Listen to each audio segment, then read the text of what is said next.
Welcome to Inspire Me with Jay, a podcast focusing on meditation, the near-death experience, and all things spiritual. Hello, this is Jay Spillers with Inspire Me with Jay. I have a special guest today, Jeremiah. Why don't you tell us about yourself? All right. Thanks, Jay. I appreciate being here. Thank you for having me. So I was born and raised in San Diego. Grew up with 3 siblings and my parents, and grew up near the beach and the southern part of San Diego. It's a little rougher part of town, but it was a beautiful place. I was in the military for a little bit and was a crane operator, and did a bunch of fun things with those 2 jobs. And I had a bunch of different experiences where life just was so beautiful. And then I also had a few interesting experiences where I had some, a couple NDEs through my life. So with my last one being a motorcycle accident that nearly killed me and brought me to a new understanding of reality. Mm-hmm. So you grew up in San Diego. I grew up in Costa Mesa, Orange County area. Yeah. So yeah. I was not too far from where you were. No, we'd go up there all the time. My parents and I would go up there. My dad was really into trains, model trains. So we'd go up there for a big train show up there in Costa Mesa. So I remember going up there a bunch. Yeah. So it's a beautiful place. California is just a beautiful place to live. You got the mountains, you got the beach, you got the desert. So it's a lot of great things. Do you still live in California now? I do. I'm currently in Palm Springs. Yes. Oh, okay. Yeah, I live in Montana. I lived in Colorado for a little bit. Oh, do you really? How's the weather up there? Pretty good? Yeah, it's getting kind of cold lately, but it's not too bad. Yeah. I hear you.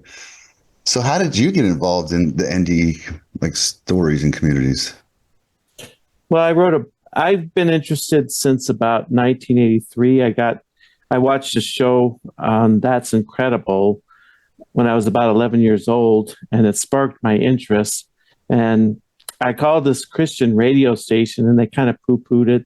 So I put it on the back burner. But then in 97, 98, I started to have doubts in my faith. So I started to research it a lot more and got really interested around 97. I was in college, law school.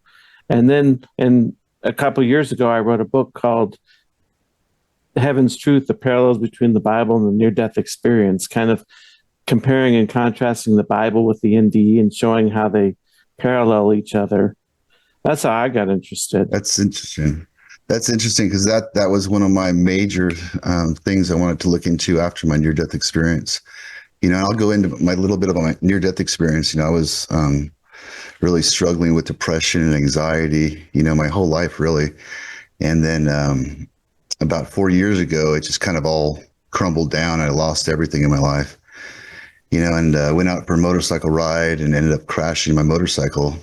And as I crashed my motorcycle, I flew through the air and hit my head. And I went through this experience and I came out of it. I was like, man, I really want to understand what life after death is. My dad had a heart attack and a stroke and had died and come back to life. He was medically dead for about 15 minutes, and they had to bring him back with the paddles numerous times, and he told me stories about his experience, and I never really understood it, but I was raised in a Baptist home, raised in a Christian home. I always had my belief with me, but it was until I had my motorcycle accident that it really started changing me fundamentally, and so during this motorcycle accident, I was driving on the freeway, just driving recklessly. In Oklahoma, you didn't have to have a helmet on.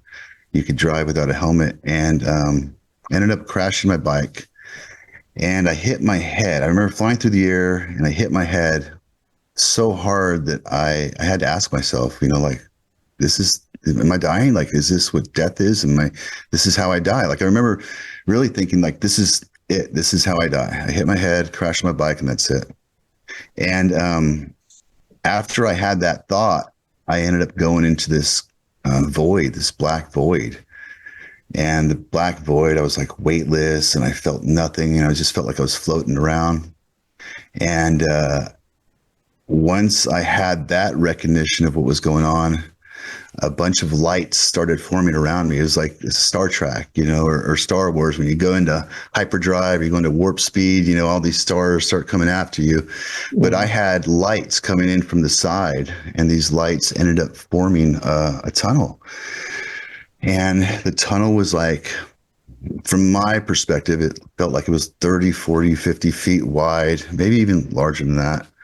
And they were all these individual pixelized colors, like a pinpoint color, like very small, but there was millions upon millions of them.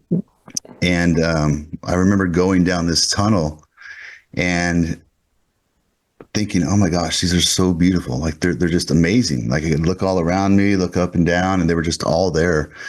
And I remember thinking to myself, like, I just want to look into a color, because they were the most beautiful colors I'd ever experienced. They were. And so I started looking at an individual color, and the individual color, as I looked into it, it almost like pulled me in to an experience of my life. And I remember like the colors had feelings too. They had emotions attached to them. And it's almost like when you think about a color, like what a color would taste, and you could think about grape. I always use the grape analogy, but you use purple, so kind of what purple tastes like in a weird way, right? So it was like I felt the emotions of each color. And as I went into this experience in the pixel, I got to see a part of my life, and one of them, for instance, was me going to a store and saying hello to a person. And, and I thought, well, this is such a really mundane experience to have. Why am I going over and looking at, such a crazy, non-important part of my life? And I remember that when I said hello to this person, I remember being able to feel the way that they felt, and how much they appreciated it and valued it. I remember how my intentions behind saying hello were pure, and they were trying to uplift the person. And I remember how it made them feel, and how it kind of changed their whole trajectory. There were other experiences that I went through. Some of them were positive, some of them were negative. For instance, I had one where I got into a fight with somebody, and somebody was trying to steal my milk. Me and my brother went down to the local 7-Eleven to go get milk for my family, and this guy wanted to take our milk from us. And I remember, in the experience in the real life, like I was really upset. But in seeing it from this perspective and this point of view, I remember feeling the longing for the guy to provide for his family, and how important that was for him, and how he needed something, even though he was representing himself as being negative. So I got a really interesting collection of experiences from my life that showed me how important the small moments in life are, and how they really change and alter the trajectory of our lives as we're moving forward. And near the end of this tunnel, I remember looking around, and I had, millions of lights and experiences to go through. And I came to the end of the tunnel, and there were like empty pixels there for me. And I was looking at the empty pixels wondering, like, what is this? Is this the end? Is this no more? What is it? And I had this overwhelming feeling that, these were going to be experiences that I was going to get to paint and create. And so that my life wasn't really over at this point, but this was an opportunity to take what I had learned through my life experiences, my life review, and kind of make a change in my life. And when I had that realization, I felt this presence or being behind me. And I realized that like that being was always with me through the tunnel. He was always there and just kind of guiding me, but never spoke, never said a word. And when I realized he was there, he said 3 words to me that profoundly changed my life. And he said, become the purpose. And I had a real hard time up until that point dealing with depression and anxiety, understanding what my purpose was here on earth. And I think we all kind of ask ourselves that, what are we doing here? How is this really important? I mean, what's the goal here? And when he said, become the purpose, there was a bright light that came from straight ahead of me. and kind of just shot within me and just filled my essence up with what I believe information that I wasn't able to, understand at that point, but it was meant to come into me, so that I was meant to go seek it afterwards. And so I woke up shortly after that. I woke up shortly after the light hit me, and I had 8 broken ribs. I had a broken wrist. I had a punctured lung. I had, trauma in my head. I had scrapes and scratches all over my body. And, but I couldn't stop thinking about that, and ended up going to the hospital and having 2 chest tubes put in. But I spent my time recovering, kind of thinking about that experience and what it was, because it was unlike anything I ever had before. I'd never felt that weightless and that aware and that cognizant of my surroundings. I just, never knew that that could exist. I never really did drugs at that time, so I didn't know how to associate it with anything, But I knew that that was a really profound experience, and I knew that there was a purpose behind that experience. So I came out of it, and I felt this overwhelming desire to kind of understand who I am and what I am. And really, with me living in depression and anxiety for so long, I wanted to know what love was. In the Bible, it talked about love all the time. Jesus talked about love. And I thought I had loved, I thought I had known love, but I don't think I ever really did. And I think in my depression, I felt a lack of love, this whole time.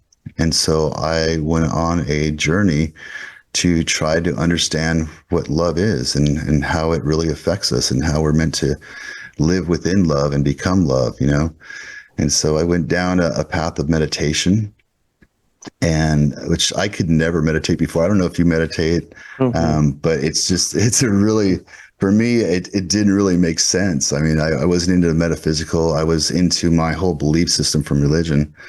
And so meditation just seemed like a crazy thing to do. I didn't see the value in it, I don't think. And I'd come to realize that, when I was thinking about what had happened to me, that meditation was a way for me to slow my mind down, and to kind of access a different part of reality that, I wasn't able to do, because we're so caught up in living life that our brains and our thoughts are just scrambled. It's like a chaotic mess up there sometimes. We're in a rush to go to work. We got to feed the kids. We've got to go buy groceries, and we're always in this processing moment, and we're never really calming our minds. And I remember this verse in the Bible that says, "Be still and know that I'm God." And I thought, well, that was speaking of meditation.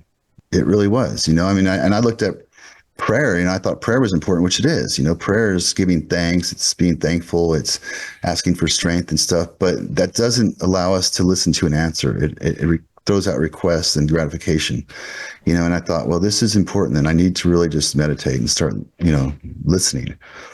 And so I started meditating, and as I started meditating, some of these things just started coming to me.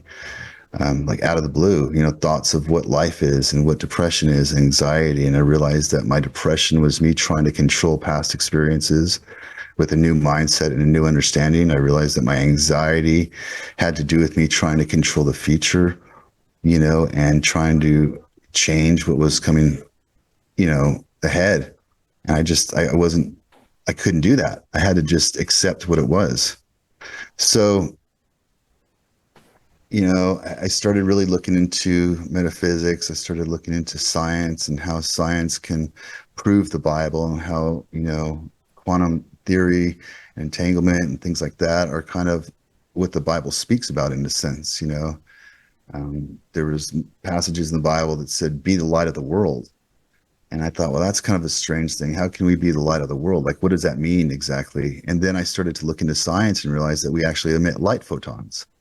So, I read things that said, be the light of the world. And I started realizing that we actually do emit light photons, and we actually do emit light, and we emit light when the most amount of light that we emit is when we're in a meditative state, and when we're calm and, in a peaceful environment, when we're loving, so it's been a really crazy experience for me. It's changed my whole life, And then I started asking what love was. I mean, for one thing, I always wondered, like, why do we represent love with the physical organ of the heart?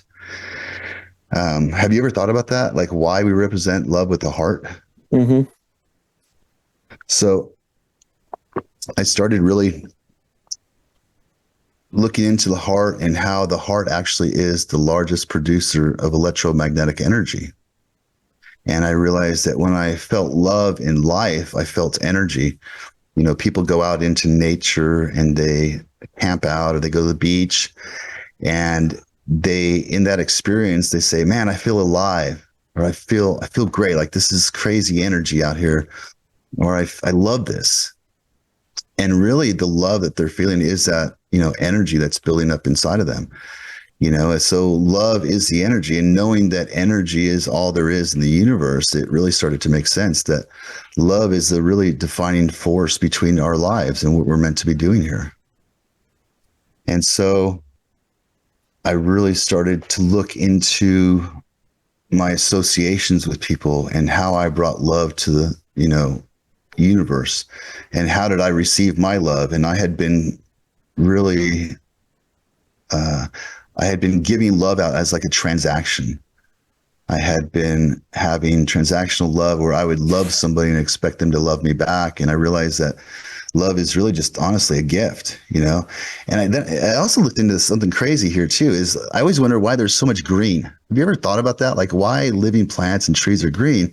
And, Hmm. you know, green is like the middle of the spectrum. Green is the middle of the light spectrum, and it's the color spectrum. And it's really the balance of energy, you know? So energy in balance creates this green effect in nature. You know, when trees have their nutrients, when they have their water, when they're in balance, they grow, you know. And so when we are in balance, when we feel love, we grow more too.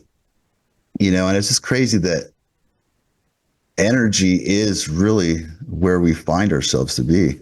You know, we come from an energy place, and then we're put into a physical body, which is also energy, and we're dying and then going back into an energy body. And I started to think like, what are we doing here? What are our senses doing? What is our physical body doing? And I started to understand that all of our senses are intaking information, and our perspective about the information and energy that we're intaking, we're able to convert through our perception or through our free will. And what that's doing is that's changing and channeling the energy within our spirit, because our Hmm. spirits are the collection of energy, you know. And then I also started looking at how life after death could actually be real. And when I realized that our thoughts or our information travel down neural pathways, and those neural pathways with synapses create our thoughts. So information about our experience is connected to energy. And the collection of those experiences is what our consciousness is. You know, so when we die, the one thing that leaves our body is the energy with the information, with the consciousnesses. And that continues on forever. That's a known thing. And so that right there spoke to how life after death could be real and how this whole experience could be real. I spent several years of my life stressed, anxious, and depressed. I needed to find something that would make my life work. For me, that was meditation. With meditation, I found the peace of mind that I was looking for. I found the happiness, and I found a way to improve every area of my life, my emotional life, my spiritual life, my relationships. I was able to discover things about myself. I can give you the tools to meditate. I will walk you through the process and hold your hand. Whether you're a beginner to meditation who's never meditated, or whether you're someone who's tried meditation and it just never seemed to work, we can make it work. Meditation is something that everyone can do, and I can show you how. Check out my course on meditation.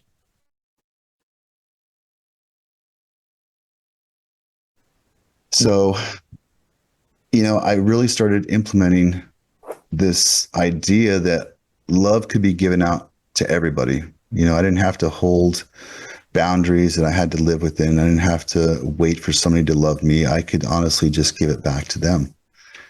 And it's really created a different way of living for me, a different experience for me. Hmm. Was that your first near-death experience that you saw the That was different my colors? last one. Oh, okay.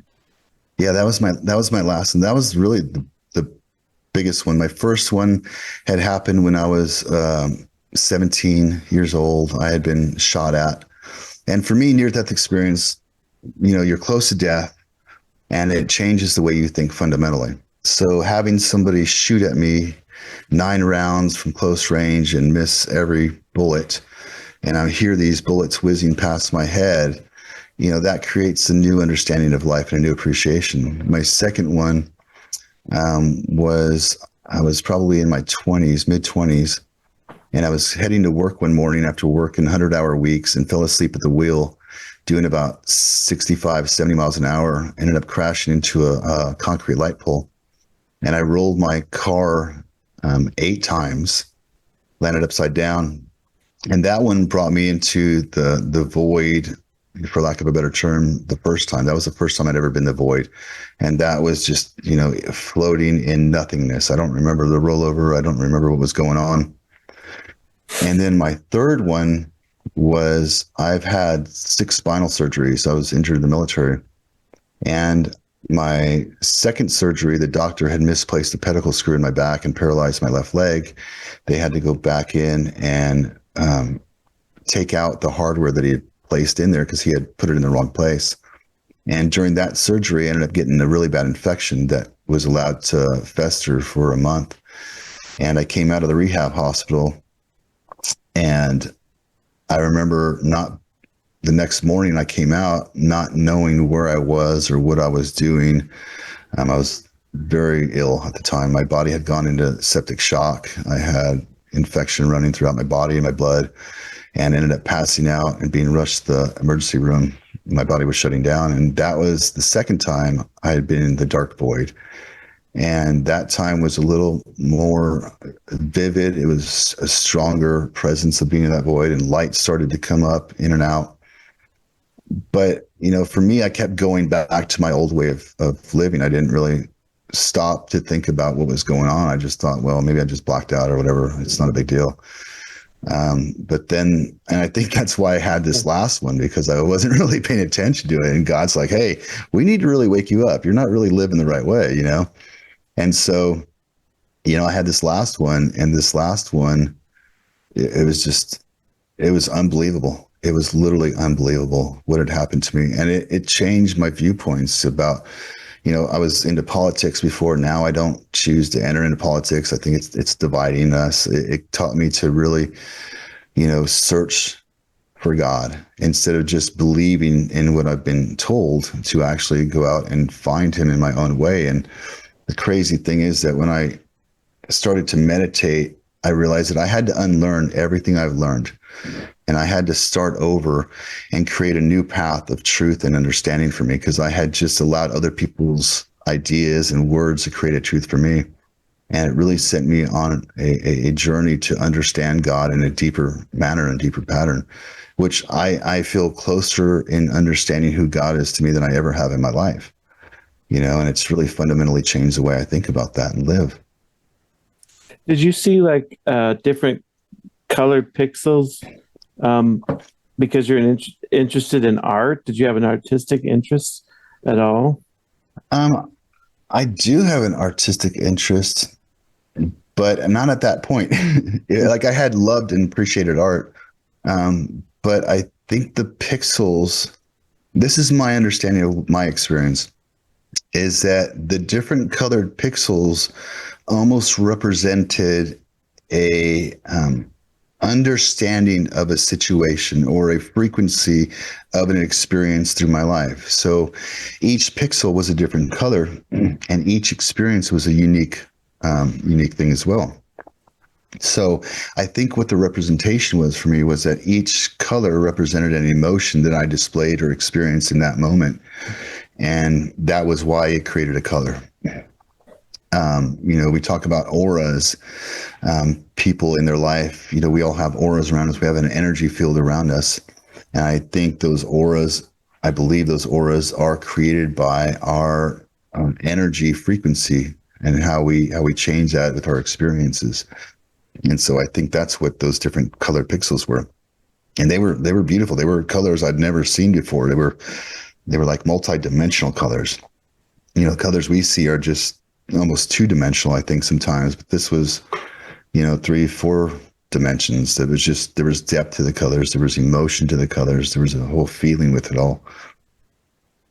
And each thing was a different event in your life that we witnessed. Yeah, each individual pixel was an individual experience that I had. You know, some of them good, some of them bad.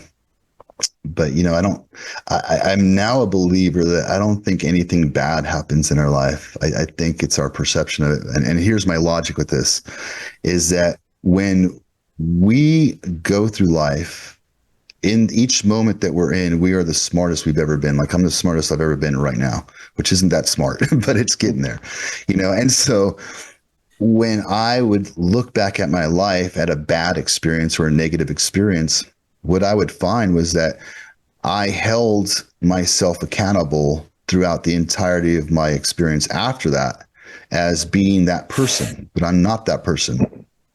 And so that one bad experience, the memory of it caused me to have doubts and regret and whatever. But what I realized is that we gain something from bad experiences. And at the core, it's information, right? And information stays with us for the entirety of our life. And we can look at that as a bad experience or a positive experience, but I was holding on to them as bad. So what we're doing is, in one negative moment of our life, we are gaining information that helps us live a better life for the rest of our lives. Okay. So even in that one moment, that one bad experience that sits in that one space and time, it's no longer a bad thing, because the information that lets us live better, now we'll have multiple opportunities to live a better life. And then not only that, we can also share that experience with other people.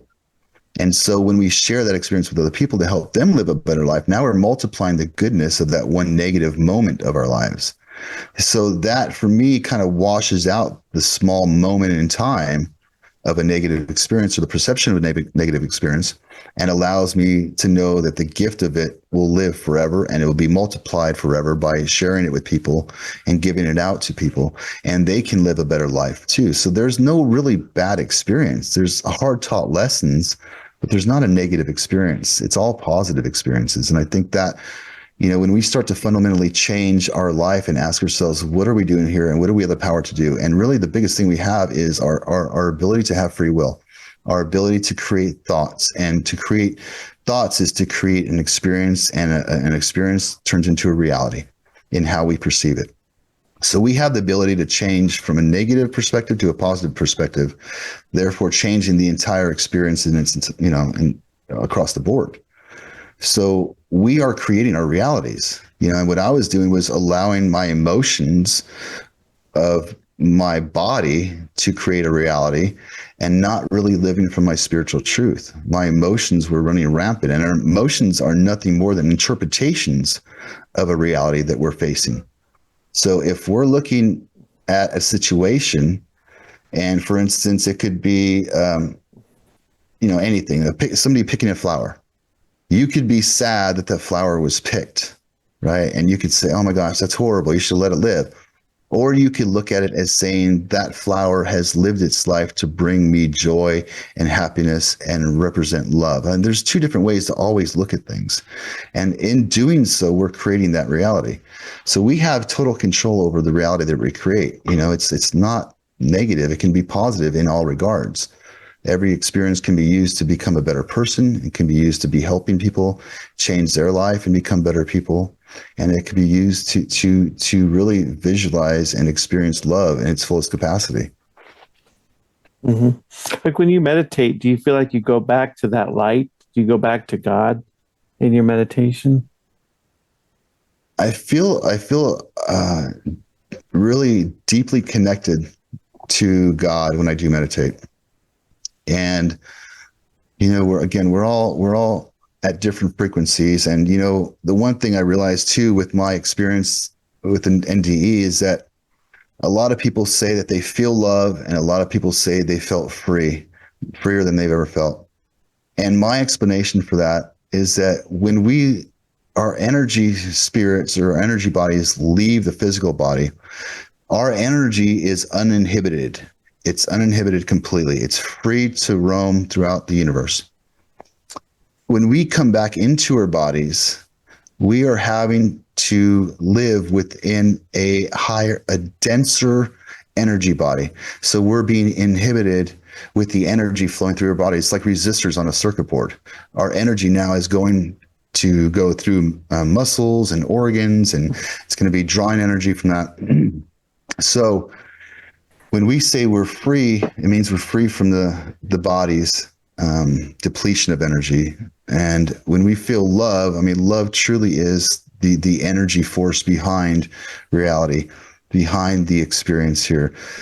So when we meditate, what we're doing is we're taking the energy from our body and we're redirecting it to our spirit. We're no longer like, for instance, I lay on the ground completely flat. I know a lot of people sit up. I can't sit up because I have a back injury.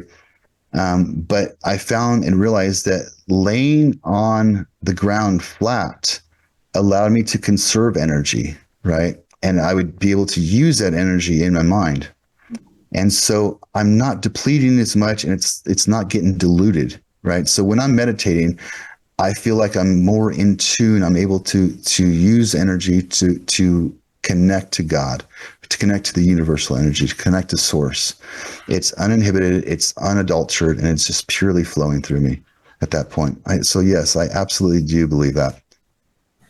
Did you start meditating just by yourself, or did you like take a course or listen to any things on YouTube to learn, or did you? So yeah, I didn't know who to trust. I didn't know what to trust. I mean, my whole life had been a lie up until that point, so I felt that the way to live life now would be to follow my instincts. And I think we all in our instincts understand a great deal more than we give ourselves credit for. And so I decided not to research meditation. I decided to just look at it fundamentally from a logical point of view. And, if everything in the universe is energy, which it is, we know it is. And if I was going to connect to the energy, I just needed to lay down. And I wanted to lay down because it helped me with my back. I wanted to be grounded on the earth, and I would actually look at stars. I would just focus on one star, and it would change my perspective change. I remember thinking, we're only using like 10 to 12% of our brain. Well, it turns out that we're only using like 1% of our eye. We have 100 million light receptors in our eyes. We're only using 1 million of them, on a daily basis. So I wanted to just open my eyes and have that, be a truth and try to see what I could see from there. But yeah, I didn't research at all. It just came to me. I just started following my intuition. Do you meditate like every day then? I do. I meditate usually before bed, when I wake up. I mean, I think anytime that we're actually controlling our thoughts, when we're controlling our thought patterns, I think we're actually in a state of meditation in a sense. We don't, you don't have to do any kind of pose or anything. I think just sitting outside, listening to birds or looking at plants, I think is a form of meditation too, because we're stopping our brains and our bodies from doing functions that they would normally be doing. And we're toning it down, and we're just creating a one job for our bodies. That one job is to think. So I think it's all kind of meditation. Yeah, because that's another. It fascinates me. Right. Go ahead. I'm sorry. Oh, I was saying because that's another interest that I have is meditation. I wrote a book on meditation for everyone, and I see a connection between the NDE and meditation because a lot of people that have had NDE start meditating to sort of connect back with the light. Yeah, they do, and I've never met anybody that meditates the way I do. It's kind of a weird thing. But I definitely think that there is something there. Again, going back to the Bible, one of the greatest verses for me was be still and know that I'm God. And so when you are still, when you've calmed your soul, when you've calmed your thoughts, our brains are constantly in fight or flight mentality. They're constantly trying to protect our bodies. They're giving us, the ability to think about occurrences in our life. And when we calm that body, we're no longer in a fight or flight mentality. There's a great deal of research into the heart brain cohesiveness and how those two are connected. And, when our minds are overstimulating our bodies, our hearts aren't allowed to express its truth. It's like our gut feeling. There's been research that's shown that our hearts actually respond before our brains do. There was a scientific study where they showed patients or subjects different pictures and measured their heart and their brain reactions. And they found that the heart responds not only faster, but more powerfully than the brain. So it's almost like our intuition comes from our heart, and then it gets filtered through our brain and then gets disseminated through emotions and perspectives into our body. And so when you calm your brain down, you're more adequately aware of your heart's responses to any situation or even thoughts. And there's more power to that. I mean, our heart is essentially a brain too. It holds memory and stores memory. So. Mm-hmm. So how have your religious or spiritual beliefs changed as you started to meditate and as through your NDE experience? I think my understanding of what's gone on has become more dynamic. For instance, I didn't understand why Jesus had to die. Like, what was the point in that? And having gone through my own NDE experience and knowing that our souls continue on afterwards, that it really made sense to me that, Jesus came here to share a word of love, to share an experience of love. But in him dying, he was able to access the next dimension and have influence over that dimension and domain. So when he talks about preparing a place for you and his father's house, like, I believe he's talking about the next dimension, right? Mm-hmm. And so he's able to access that, and he has more freedom to roam throughout the earth, the physical earth, the three-dimensional world, instead of that. So it's more of having a deeper understanding of who God is, instead of having this blanket coverage of knowledge that, preachers talked about. And there were always holes that didn't make sense of happenings and why things had to occur and the wording within the Bible. But this has really allowed me to dive deeper into the word and understand exactly what's going on and kind of put a science foundation behind it. And what is science saying about, this life, and what is the Bible saying about this life, and where do those two merge? And I think that's really what really interests me, is how are we bringing these two worlds together? Because science, as we're going forward now, is proving more and more that God does exist. Mm-hmm. So do you meditate like maybe a half hour a day or an hour? I do. It's usually about an hour or two a day, depending on, my situation. There had been times when I first started this that I was meditating for 8 to 9 hours at a time. Just laying out there. I'm retired from the military, so I had plenty of time to do it, but I'd go out there in the middle of the night and just sit out there all night long and just kind of meditate, and it allowed me to kind of access, I believe, what was, my downloads were. So it's been an everyday thing now. Sometimes it's longer than others, sometimes it's briefly, but I believe it helps me really create the balance in my life, of accessing the universal truth of life, which is love and compassion. And I think it gives me avenues and ways to access that, doing that. Well, when you said you understood why Jesus had to die, was it sort of like he had to die as a conquest of death? Because there is some biblical mentioning of like conquering death, that death isn't really this big of a thing that we make it out to be. It's not. And, I think what it is, when you look at our bodies, okay, and you look at ourselves, who are we identifying as? Are we identifying as a body, or are we identifying as the energy behind the body? And much like us driving a vehicle to go to work, you can't get out, you can't do your job without getting out of your vehicle. Right. So for Jesus to have to die means that it would almost set his spirit free to be able to roam the world in a different way.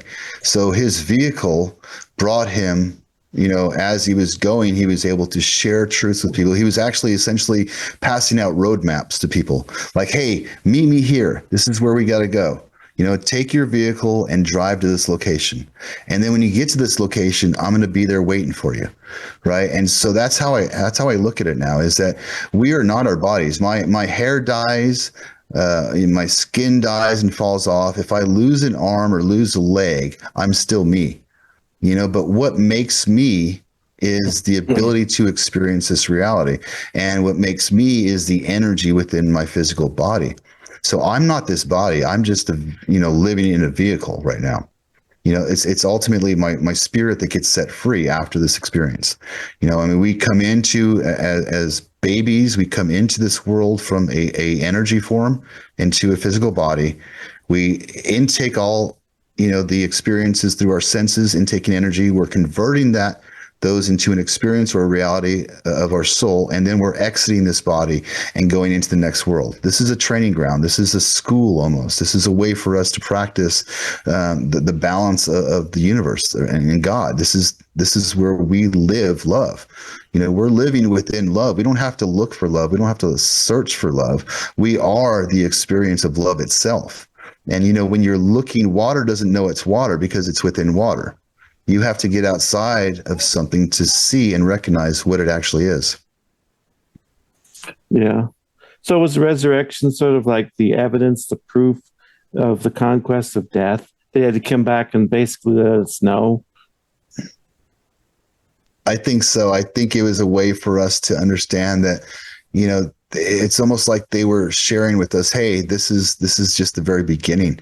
This is not the formality. This is not the final experience. This is just the very beginning of an experience.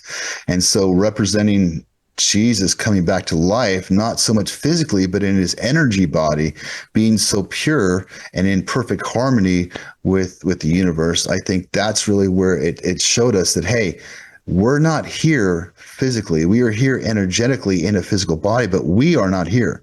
We're not meant to be here forever, and we're going to transition into a different place and be ready for that transition. That's what we're doing here. We're preparing for the transition. Mm-hmm. Well, it's sort of, in a sense, like the NDE is sort of like a mini resurrection or a less dramatic one, but it kind of serves a similar purpose in that, death is not the end, and that they come back and tell us that we continue on. Right. I think it's interesting that, there's been a lot more NDE experiencers, and we've been able to share more NDE experiences with the world. And it's almost like you said, it's like a small fraction of what Jesus did. If Jesus was the largest example, now we're having a bunch of these smaller experiences that we're able now to, with the information age, to share these experiences with people. And it's like a miniature experience of what Jesus went through. And I think that should bring peace to people who are struggling with this world and this physical world, that, this is not it. You have an opportunity to make something of yourself, and I think having, the ability to think for ourselves and create realities, if you start thinking about what an NDE is and what Jesus went through, there's a lot of correlation. There's a lot of things that connect the two together. And there's a lot of stories in the Bible that also speak to that, Mm-hmm. So if people want to reach out to you, do you have like a website or Facebook pages that people can? Just my Facebook page or Instagram. You can reach out to me on my Facebook page, Jeremiah Pospisil. But I haven't written a book yet. I haven't been on, I haven't started a web page yet, but I probably should here shortly. But I do love connecting with people and love hearing their stories and love sharing stories. And, it's really become my purpose to share love with people and help them out any way I can, and, learn from them as well. We're all on this path of learning and, trying to create wisdom out of information, so I'm definitely willing to do that with people. Mm-hmm. So is there one final word you'd like to leave with the audience before we close out? I would just like to let people know that, to become your purpose or to seek your purpose in life, it is to live within love. It's not to live from your emotional body, it's to live from your spiritual truth. And the more that you serve what is spiritually true to you, the more you're going to starve your physical body and the physical death that it's going to happen to the body. And I think if people just follow their heart and their truth and what makes them happy and what brings them love, they'll live a happy life. Oh, well, thanks for coming on today. It was a pleasure to have you. You bet, Jay. Thank you. Thank you so much for allowing me to be here with you. I appreciate you very much. I really want to make a difference in people's lives. I want to give value back. I want to see lives transformed. That's always been my goal, whether it's with my writing, this podcast, or the online courses that I teach. I want to make a difference. So what I've decided to do is every first and third Friday of the month, I'm going to be offering 3 of my most popular ebooks absolutely free. You can go to Amazon on those Fridays and get them absolutely free. Also, on October 28th of this month, 2022, you can get these 3 copies free as well. You can receive Walk as Children of the Light, Heaven's Truth, or Meditation for Everyone on the first and Friday of every month on Amazon for free. See the link below for these books. And after you read them, you can help share in this blessing as well. Pass it on to your friends. Tell your friends about these 3 books. Write a review. Writing a review can actually help because it not only helps me, but it helps Amazon to put the book out there to more people.